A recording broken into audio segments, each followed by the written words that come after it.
So I don't know about you, but I'm a huge fan of robot vacuums. And I just got the Shark robot vacuum and I'm super pumped up for it. So I'm pretty sure this right here is going to be like the actual little thing that it can drive onto. Recommended to use on all carpet types. So there we go.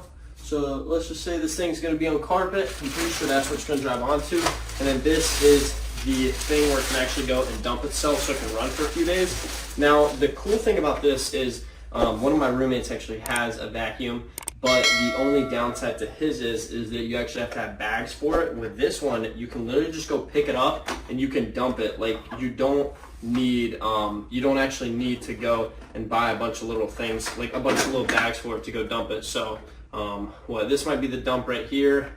Is it? It looks like it is.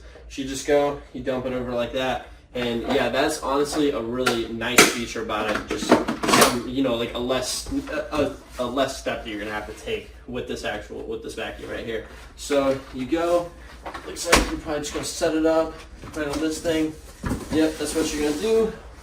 You go, you actually set it up right here, and then there's an on-off button back here. You just plug it in, and then the actual machine itself, the Shark vacuum, looks like it probably just drives up on here onto its loading dock, and then it's just got a little thing that it ejects out onto.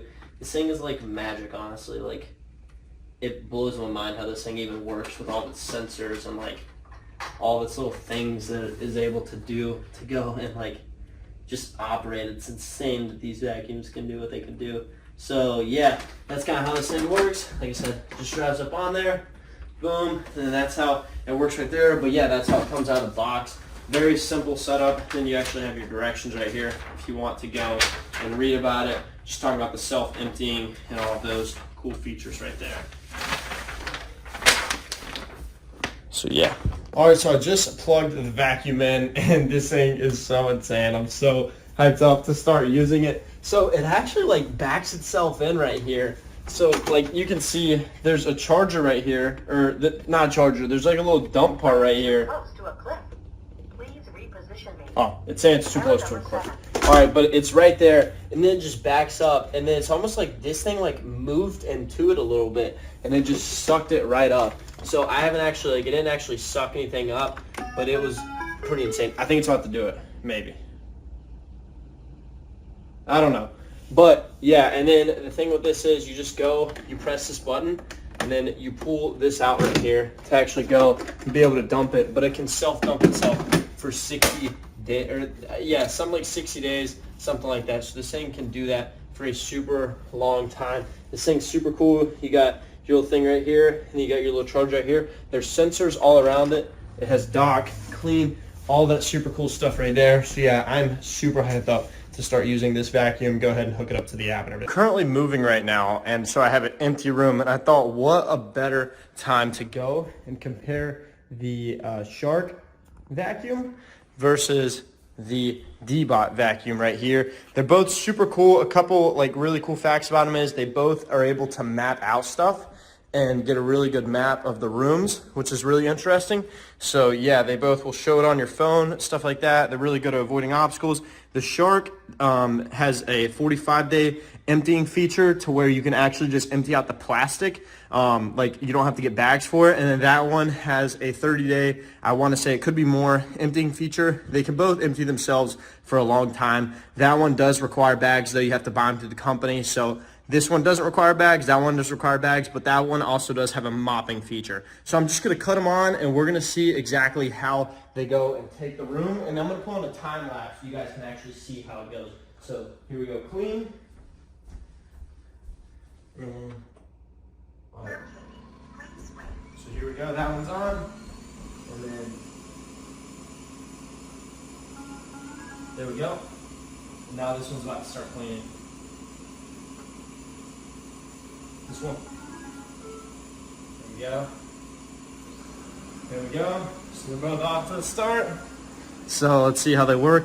That one over there, the D-Bot is locating, and the Shark just decided to go ahead and go. So let's just see how they both take on the room. So there we go, the obstacle avoidance for the Shark. And now they're both going at it. So Let's just see exactly what happens. The way that you could tell is you can kind of look at the D-bot. It has that raised radar on it. The Shark does not. So let's see how good the Shark takes the corner right here and just turns. And then this one, let's see what they do to each other for obstacle points. And there we go. That's kind of how they took it. They're trying to figure it out together. All right, and now they're both moving. So I'm guessing that the D-bot might have found something dirty, and that's why it's just going over it. They'll sit there and usually do that sometimes if they find something dirty. So now I'm just going to cut on the time lapse, and we can see how they go and actually take the room.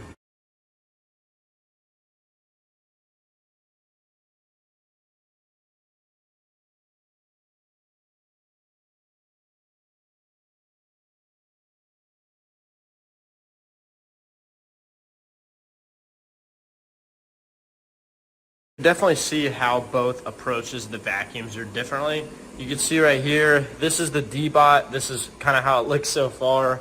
And then let's go over here and see if the Shark is just kind of trying to figure things out from what it looks like. It's almost like it's cutting the room in half. And I will also say the Shark is like on deep clean mode right now. So yeah, but we can empty out both of their things though, and we can actually see how it looks. This room is extremely clean right now, so let's see if they've actually both sucked anything up. I've popped both of them open, so I don't know how long it's been since this one has been emptied, but this is kind of what the inside of it looks like right there.